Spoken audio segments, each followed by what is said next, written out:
Halo,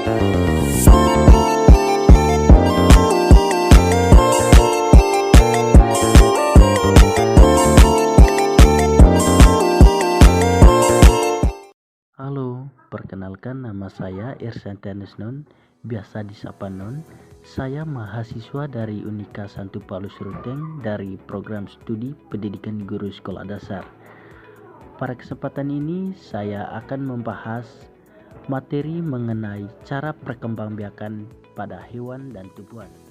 Mungkin masih banyak teman-teman yang bertanya, apa sih itu perkembangbiakan? Jadi, perkembangbiakan adalah proses biologis di mana makhluk hidup menghasilkan keturunan untuk melanjutkan keberlangsungan spesiesnya. Perkembangbiakan ini dapat dibedakan menjadi dua jenis utama. Yang pertama, perkembangbiakan generatif, dan yang kedua, perkembangbiakan vegetatif. Oke, yang pertama kita bahas tentang perkembangbiakan hewan. Perkembangbiakan hewan dibagi menjadi dua cara. Yang pertama, perkembangbiakan generatif, dan yang kedua, perkembangbiakan vegetatif. Oke, yang pertama kita bahas perkembangbiakan generatif. Perkembangbiakan ini terjadi melalui peleburan sel kelamin jantan dan sel kelamin betina. Perkembangbiakan hewan generatif ini dibagi menjadi tiga bagian. Yang pertama, ovipar atau bertelur. Yang kedua, vivipar atau melahirkan, dan yang ketiga, ovovivipar, bertelur dan melahirkan. Oke, di sini kakak akan memberikan contoh hewan ovipar. Yang pertama ada ayam, yang kedua ada ikan, dan yang ketiga ada katak. Oke, yang kedua kakak akan memberikan contoh hewan vivipar. Yang pertama ada sapi, yang kedua ada kucing, dan yang ketiga ada anjing. Yang berikut kakak akan memberikan contoh hewan ovipar.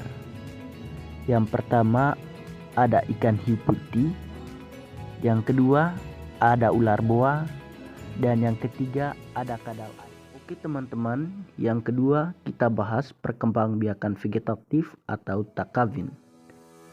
Jadi perkembangbiakan ini terjadi tanpa pembuahan, biasanya pada hewan tingkat rendah. Ini kakak memberikan beberapa metode perkembangbiakan vegetatif. Yang pertama itu ada budding atau tunas. Yang kedua ada fragmentasi. Dan yang ketiga ada partenogenesis. Teman-teman, yang pertama tadi ada budding. Budding adalah proses di mana individu baru tumbuh sebagai tonjolan kecil atau disebut tunas dari tubuh induknya. Setelah tumbuh cukup besar, tunas bisa tetap menempel atau berpisah menjadi individu baru. Yang kedua, ada fragmentasi. Fragmentasi adalah proses di mana tubuh induk terbelah menjadi beberapa bagian dan setiap bagian tubuh menjadi individu baru.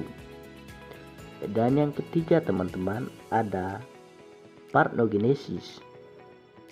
Jadi partenogenesis adalah proses reproduksi di mana telur berkembang menjadi individu baru tanpa dibuahi oleh sperma.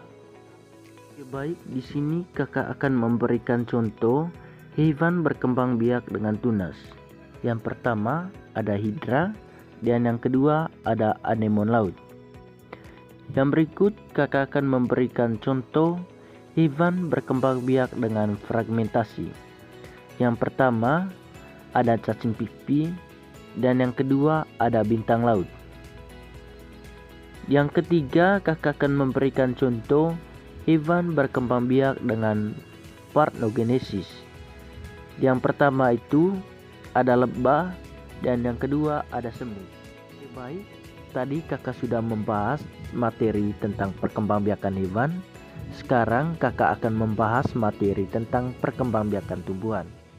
Perkembangbiakan tumbuhan juga dibagi menjadi dua bagian. Yang pertama itu perkembangbiakan generatif, dan yang kedua perkembangbiakan vegetatif.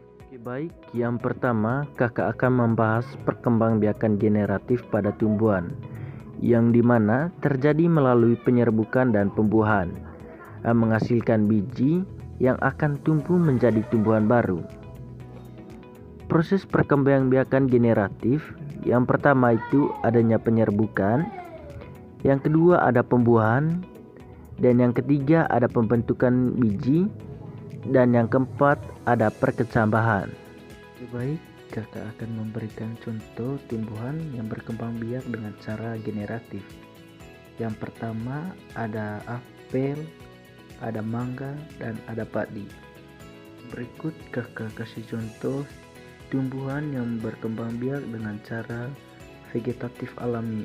Yang pertama ada pisang, ada bawang, dan ada kentang. Oke teman-teman, itu saja materi yang saya bawakan hari ini. Semoga materinya bermanfaat bagi teman-teman.